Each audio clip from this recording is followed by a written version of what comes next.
It all began here at Strong Memorial Hospital in Rochester, New York. On Thursday, October 9th, 1930, a boy was born. His name, Walter Robert Seitz.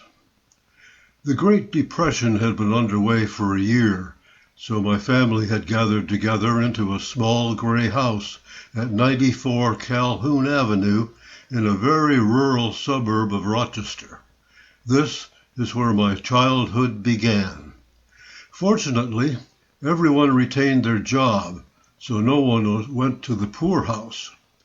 With my father and mother lived her brother Sam and his wife Helen, my mother's mother, Minnie McClure, and her companion, a Scotsman named Jim Weir. I called him Uncle Jim, and we got along well. My parents, at about the time they were married in 1928, Walter F. Seitz, born 1897, and Grace Rab Seitz, born 1901. Both surnames are of German descent. My father was bound and determined I was to learn to swim.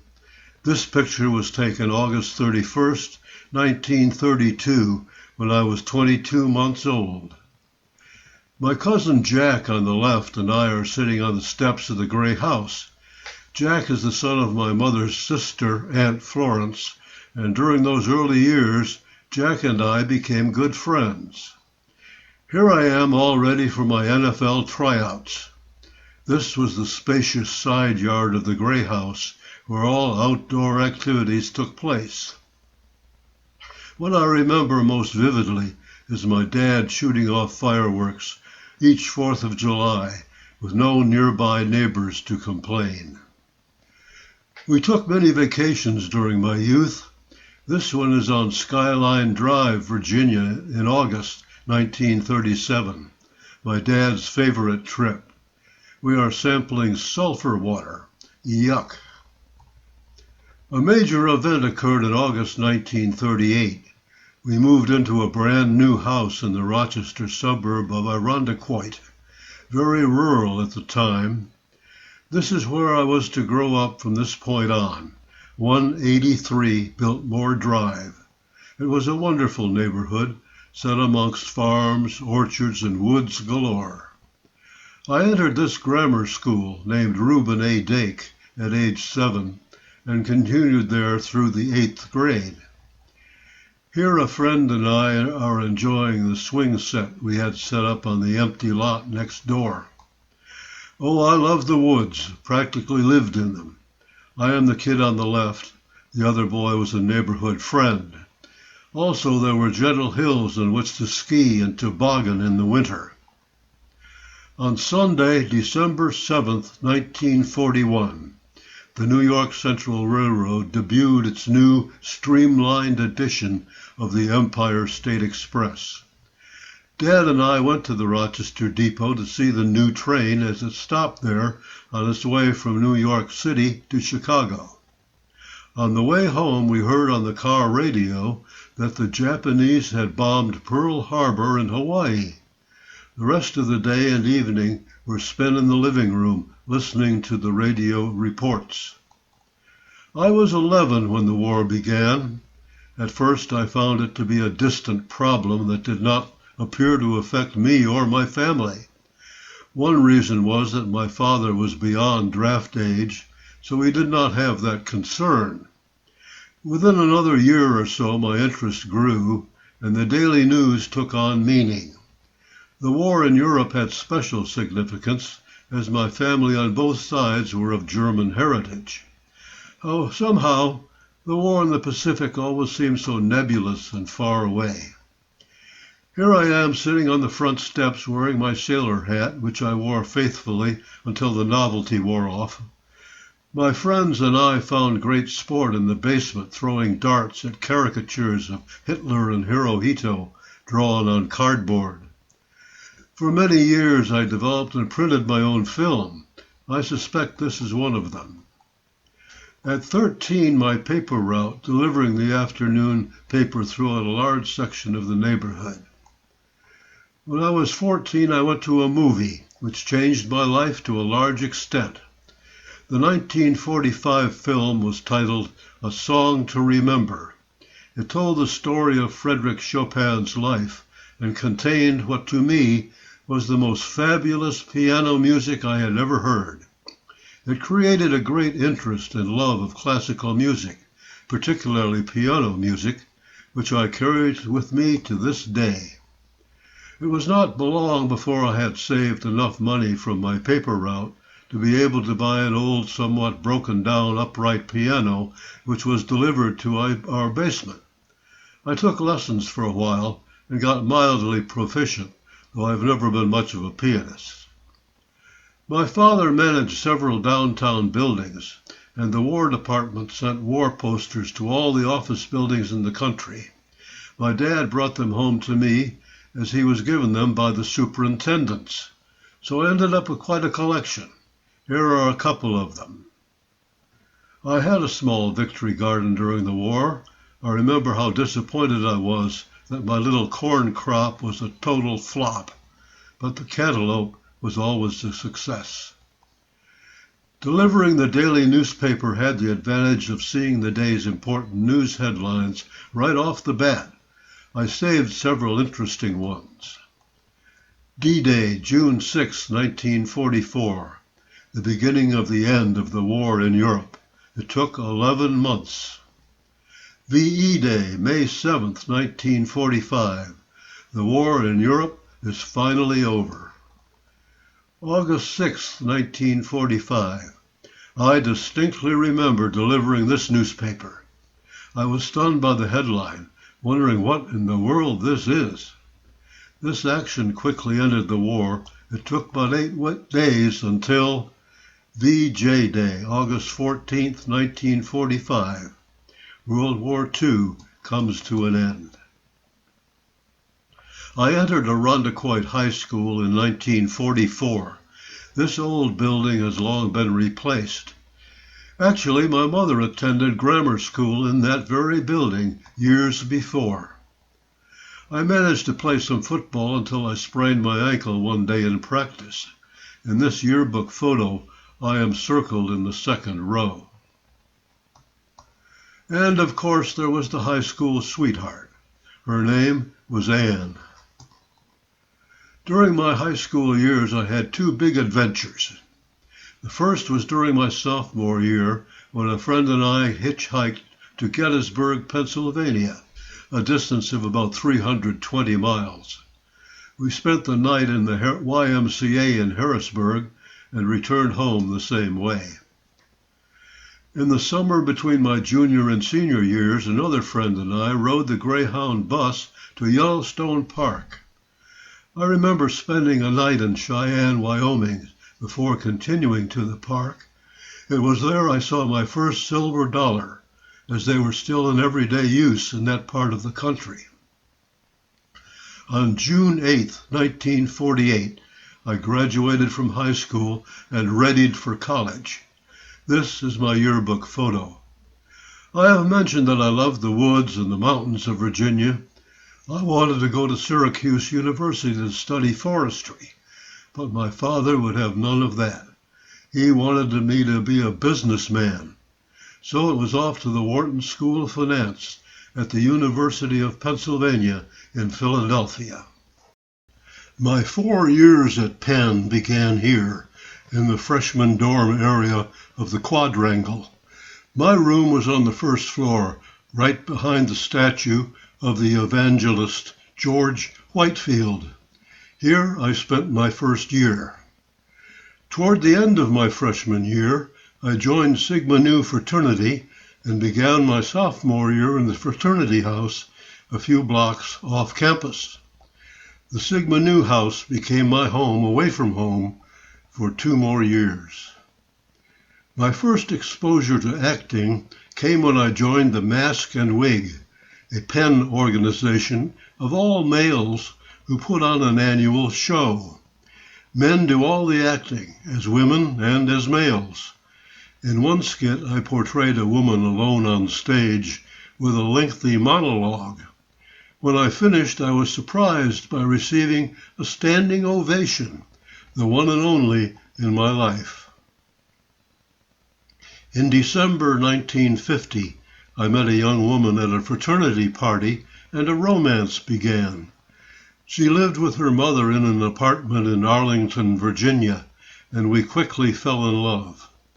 I made a habit of riding the train on weekends from Philadelphia to Washington.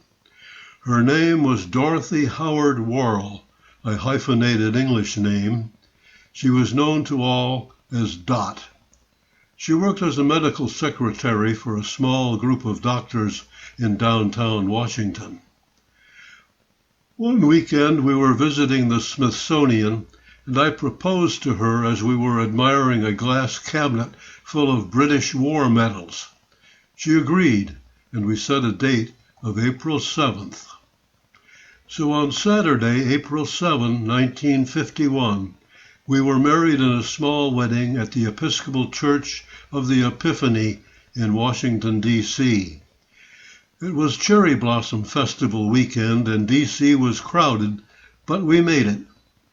The reception was held at the Arlington apartment and was strictly a family affair.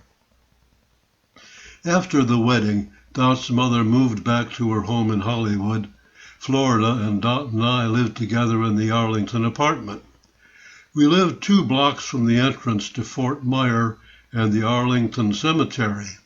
We had many a walk through the cemetery on nice weekends. When my junior term at Penn ended, I lived full-time in Arlington and sold magazines door to door. I did pretty well with it. At this time, we bought our first car, a green 1941 DeSoto sedan similar to this one, for $400. When it became time to begin my senior year, we moved to an apartment in the Germantown section of Philadelphia. Dot got a good job as a secretary in the medical school. Finally, graduation came. This was taken in front of the fraternity house on that day, June 18, 1952. I had my degree as Bachelor of Science in Economics. The Korean War was in full swing at the time, and I was subject to the draft. The chance arose to enlist as an officer candidate in the Marine Corps. I enlisted, and later in June, 2 weeks after graduation, I reported to Quantico, Virginia, to begin training. Here I am as the young Marine. The collar pin is an OC for officer candidate. It would be some time before I got my gold lieutenant bar to replace it. That day came, though, in September 1952 at the graduation ceremony at Quantico. Adlai Stevenson was the primary guest speaker. He was running for president against Eisenhower at the time, and his son, Adlai Jr., was in our class. We were off to supply school at Camp Lejeune, North Carolina. Here Dot sits on the steps of the very nice house provided to us on Tarawa Terrace. I graduated first in the class, so my reward was my next assignment, Korea. Here I stand in beautiful Korea. I was assigned to the 4th Battalion, 11th Marines, as an artillery battalion, arriving in June 1953. In the evenings, I would relax in our tent with a good book. Dot spent the entire year I was overseas with my folks in Rochester.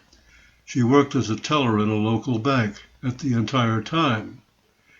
Here she is in the 1950 Mercury convertible I bought while at Lejeune. This was taken at my folks' house while I was in Korea. I arrived home in June 1954. Here I am with my mom in the backyard. For the next year, we lived in a one-bedroom apartment. I had a job with an auto parts distributor downtown, and Dot continued at the bank.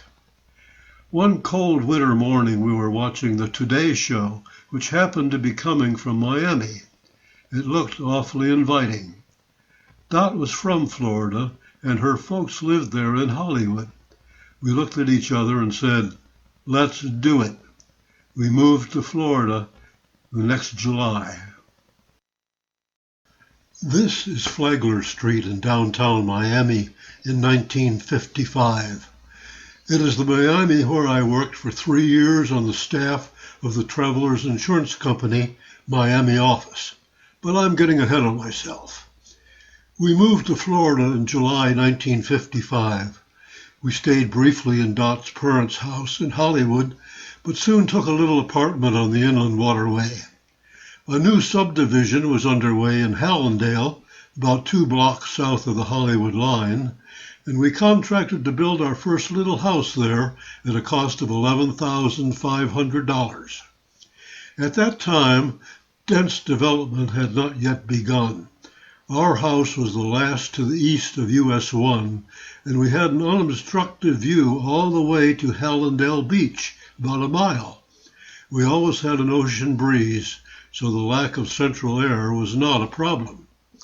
I applied for an opening in the Travelers Miami office, but this was a slow process. To tide us over, I took a job selling hurricane awnings such as this.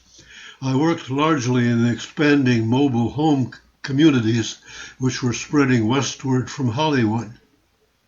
Finally, however, I was accepted at Travelers and commuted to Miami daily, primarily by bus. During those first years, I periodically went to Hartford, Connecticut, to the Travelers' home office for training. I was in the Life Accident and Health division, so there was a lot to learn. My job was to work with agents to assist them with their sales, so I had to be the expert, so to speak, in all our products. My parents visited us a couple times while we were there. Here with my dad, Mom, and Dot, we paid a rather formal Sunday visit to the famous Breakers Hotel in Palm Beach. During this time, I participated in 2 large productions with the Hollywood Little Theater. I played the male lead in The Tender Trap and had a major role in Sabrina Fair. It was a lot of fun and very satisfying, but terribly time-consuming with much memorization involved. Our life in Southeast Florida was fun and pleasant, but for one thing, the Florida blue crab. These things were everywhere, and they were big, up to 6 inches across the body.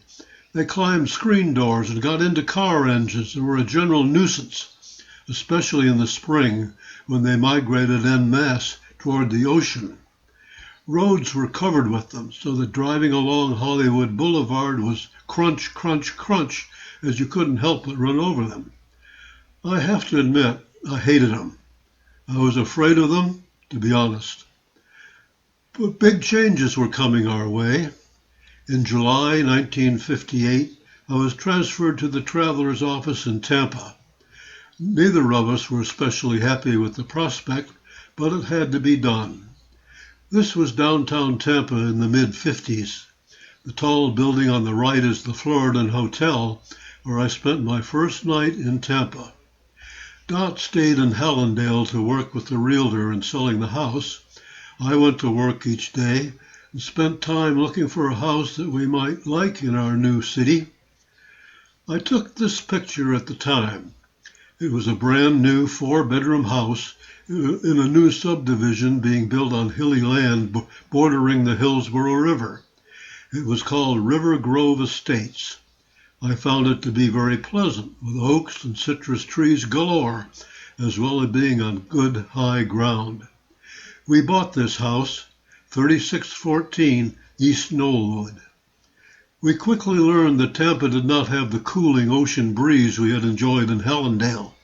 In fact, Tampa seemed dreadfully hot in the heat of summer. It did not take long for us to buy a window air conditioner for the bedroom. Central air was a luxury item in a home at that time. But soon, a new event brought a major change into our lives. On February 21st, 1959, our son Greg was born. Here, Gregory Robert Seitz is brought home to the Knollwood house for the first time.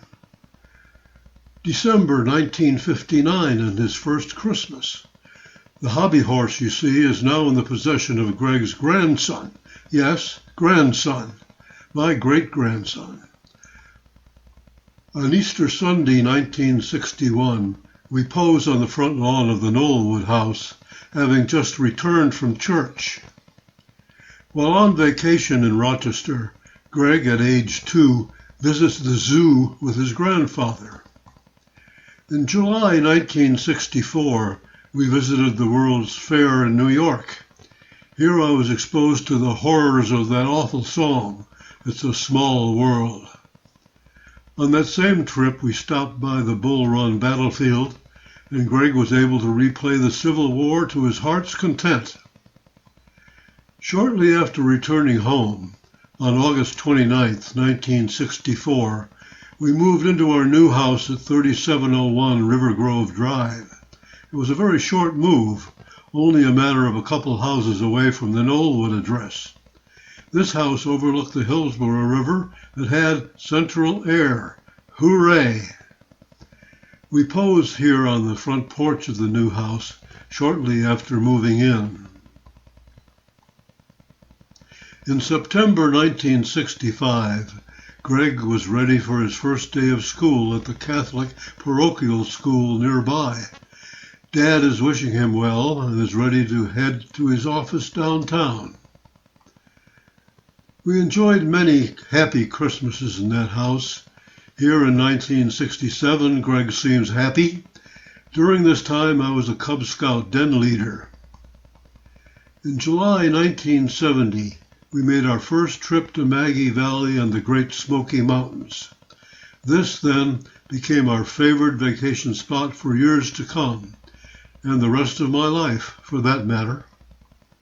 On July 13, 1971, Greg and I climbed to the top of Mount LeConte and stayed overnight at the lodge there at an elevation of 6,400 feet.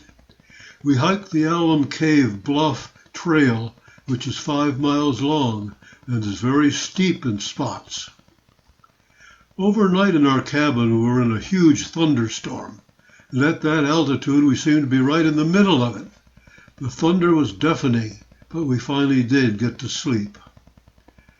On August 8, 1971, we moved into this new house in Carrollwood at 11749 Lipsey Road, about 14 miles north of the River Grove property. It was a very new world for us, and Greg missed his friends. He also missed this big old oak tree, which divided the road just feet from our house on Knollwood. He was very familiar with that tree, having spent his youth climbing it. During these years, we continued to vacation in the Smokies. Here on June 18, 1974, Greg is visiting Cataloochee Valley. In February 1973, Greg was accepted into Jesuit High School, and he began his studies there in the fall. He played on the football team, and after 4 years he graduated in 1977.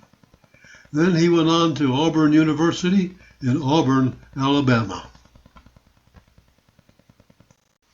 Now that we have Greg reasonably grown up, we will backtrack and cover the things that happened during the 60s and 70s. After 7 years with the Travelers, I left them in April 1963 and went with IBM as a salesman. As it turned out, I was not much of a success as a salesman. I did, however, become acquainted with computer programming, and I found I was good at it and enjoyed it. One of my assigned clients was the First Federal Savings and Loan Association of Tampa. They offered me a position as data processing manager. In January 1965, I started with them in that position in the downtown office. They were still using an IBM punched card system, as were most smaller companies in those days, and it was my job initially to get them onto a computer, which I did. I wrote the programs necessary to run the work that needed to be done. Before long, I left the data processing to others and headed up various departments through the years. In March 1967, I was promoted to vice president, and in October 1975 to senior vice president. In 1969, I took over marketing. That meant advertising and promotions were my concerns. I became the spokesman for the association, doing the television and radio ads personally. This went on for about 4 years, and I became well known in downtown Tampa. Everyone knew me as Bob the TV guy as I walked the streets. My biggest sales promotion was when I decided to install an ATM, automated teller machine, in the downtown office. The Docutel Corporation was the pioneer of ATMs. I went to their plant in Dallas in June 1973 to see their operation and learn more about it. We bought the $30,000 machine, and I became in charge of installing the first ATM in Florida. The CEO of Docutel was Jack Meredith, whose brother was Dandy Don Meredith, Dallas Cowboys quarterback and later of Monday Night Football fame. Don came to Tampa for a day to kick off the promotion of our new teller machine. It was a great success. During the 70s, while Greg was in college, we went to several Auburn home games and continued our spring and fall visits to Maggie Valley. But then came 1979 and 80. Interest rates skyrocketed upwards, putting a critical squeeze on savings and loans. The loan portfolios so long accumulated yielded but 3 and 4%. Yet to get new money, they had to pay 10 and 12%. True, new mortgage loans were being made at 16 and 17%, but they represented such a small percentage of the portfolio as to be relatively little help. Savings and loans, large and small, began to fall in large numbers. Such was to be the fate of my employer. I saw the writing on the wall, so I resigned from the association in March 1982. The association failed the next year. It was not an easy choice, but after much discussion and soul searching, we decided that I would go out on my own as a data processing consultant. I remained so until my retirement in March 1996. My work consisted largely of writing custom program packages for clients, as few packages existed at the time for the new IBM personal computer, which small companies were buying. I did several billing systems, but my largest job was to build an entire corporate income tax package, which ended up consisting of over 100 separate programs, all tied together. In October 1986, Dot and I visited Cedar Key for the first time. We stayed 3 nights over my 56th birthday, and I became infatuated with this quaint old place. We returned again in 1988. In January 1987, I began writing a novel set in the thinly disguised setting of Cedar Key. I called it Nora, the name of the principal character, and it languished on my various computers for years and years. We'll talk more about that much later. The decade of the 90s was eventful. Our lives changed considerably. My mother died in June 1991 at age 89, having lived 17 years after my father's death in 1974. Then in 1991, Greg married, and in 1992 they gave birth to a very pretty daughter named Amethyst. Here she is at age 3. During the 90s, we visited the United Kingdom 3 times, 1990, 1994, and 1998. We covered England, Scotland, and Wales. Dot had a cousin living in Wales whom she had corresponded with over the years, but had never met. Here she is greeted by her cousin, Joan Humphreys, as we arrive at her home for the first time in October 1990. Here, Joan, Dot, and Joan's son, Keith, pose for a photo on a drizzly day in Wales. During the 90s, I became interested in Thomas Hardy, the 19th century English author and poet. I read all his novels and his biographies. Here are four of the most well-known works.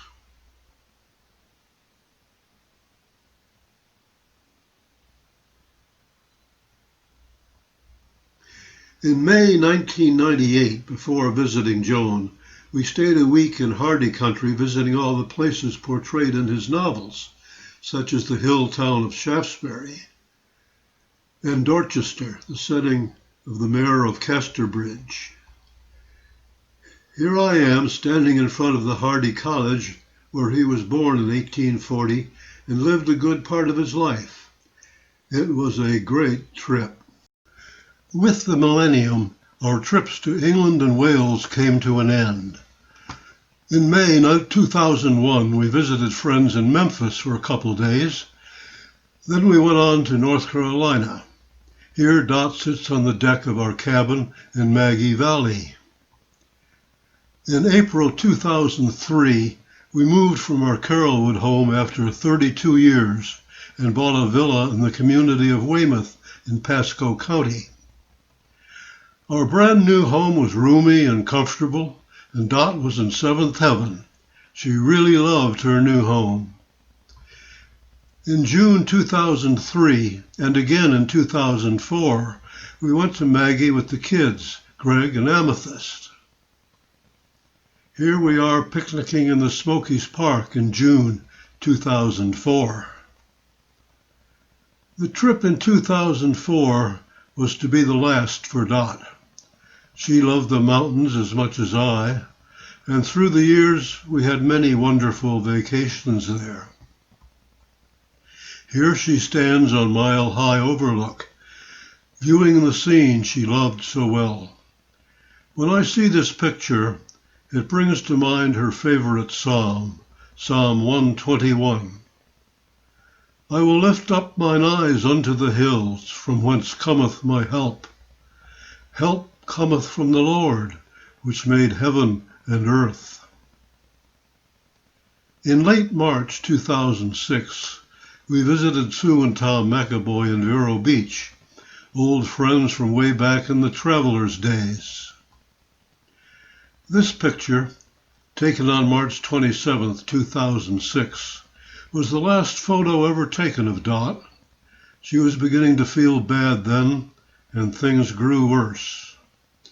It turned out that she had developed an incurable lung cancer, which had metastasized, affecting certain brain functions that eventually made it impossible for her to swallow. A tube was implanted into her stomach through which I fed her after we returned home under hospice care, though I was the principal caregiver 24 hours a day. On the afternoon of July 31st, 2006, Dot passed away quietly. This is her plaque in the Memorial Garden of St. Catherine's Episcopal Church in Temple Terrace, where her ashes are interred. So, after 55 years of marriage, and it was a good marriage, I was to spend the final 4 years of the decade alone. Oh, I had a group of friends with whom I watched the Bucks football games and from time to time went out to dinner. I trimmed my little Christmas tree every year and spent each Christmas with Greg and Amethyst. I walked 3 miles 5 days a week and generally stayed fairly busy. The experience changed me, however. I was a different man in 2007 than I had been in prior years. As a caregiver, I had to think and do and work for the well-being of someone else for a change. I had to shed the selfish, demanding, inconsiderate traits that had been so much a part of my former life. Hopefully, I have shed them. 2010 dawned in an interesting fashion. I attended a neighborhood New Year's Eve party and met a woman whose name was familiar, but whom I had never met. I found her rather striking, to be honest, but my days drifted on, little changed. We would cross paths from time to time and have brief conversations as I went on my morning walks. She could be found walking her handsome little schnauzer named Otto, who in the beginning would look at me with sort of distrustful eyes. It came about that I invited her to dinner one Friday night. We ate pizza at Carrabba's on July 30th, 2010. After that, we began to be together regularly, and she promised me a big party for my 80th birthday on October 9th. Oh, and a big party it was. All our neighbor friends were there. I was well known in the community, recently having been president of the Homeowners Association for 3 terms. Both her family and mine were there also. It was some party. 8 days later, we flew to Tennessee, where I met her sister Joan and her husband J.P. Denton. Great people they turned out to be. It was my happy return to the Smokies after 6 long years, and it was here that I really began to truly know and appreciate Villa. Hey Jude, don't make it bad. Take a sad song and make it better.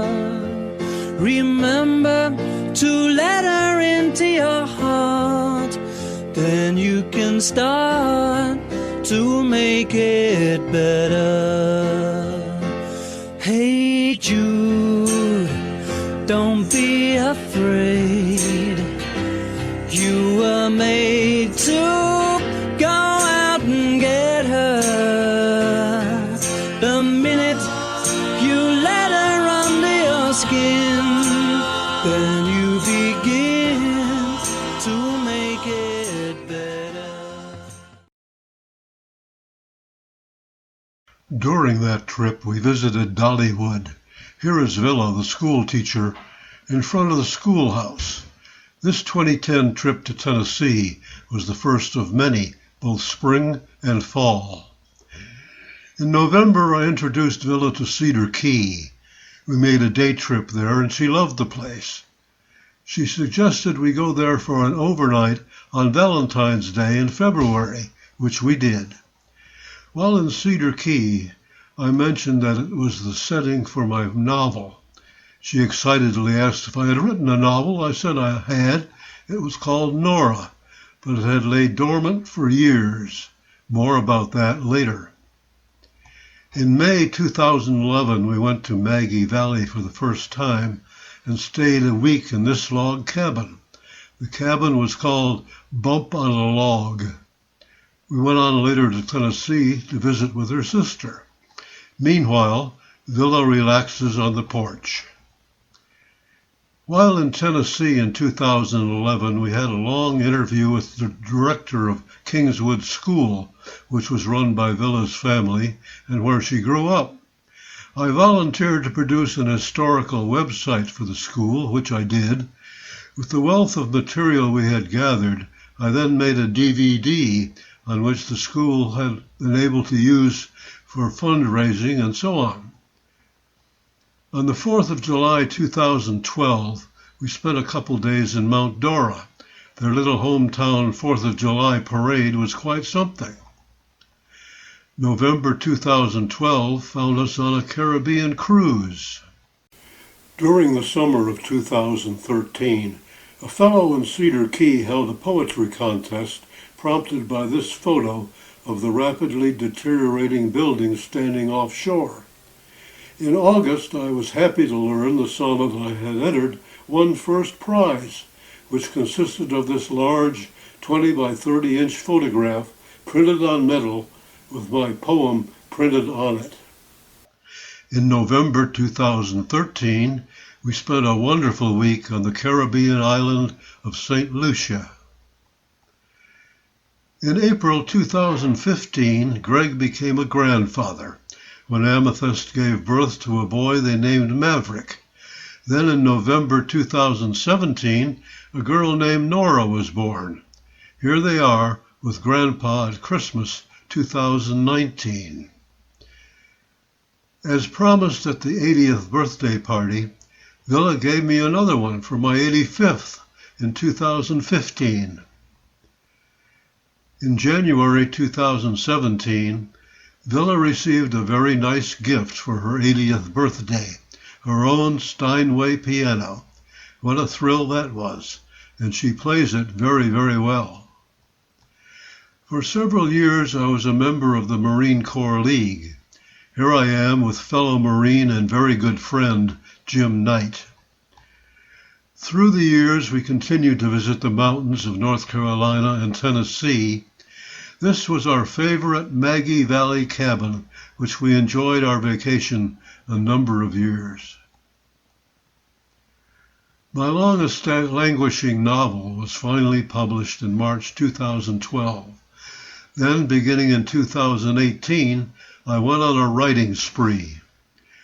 The sequel to Nora was published in April 2018. The Smoky Mountain book in July 2018. The Rise of the Nazi Party in June 2019. The Story of Lucky in January 2020. So finally my lifelong dream of publishing my own novel was fulfilled 5 times over. Well, here I am, 90 years old. I've lived on this good earth for 9 decades. That's a long time. I've experienced many things, most of them good. Maybe you wonder if I'd like to relive part of that life. Maybe my 20s, my 30s, my 50s maybe. No, none of that. There is a part I would like to relive, though, very much. It's the part that began in 2010. It's the decade we could call the Villa decade. It was the best, the most fun, the most comfortable, the most rewarding of them all. And it's full of wonderful memories. Oh, speaking of memories, let me take you to my private picture gallery where some of those memories live.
Villa, my love, where has the time gone?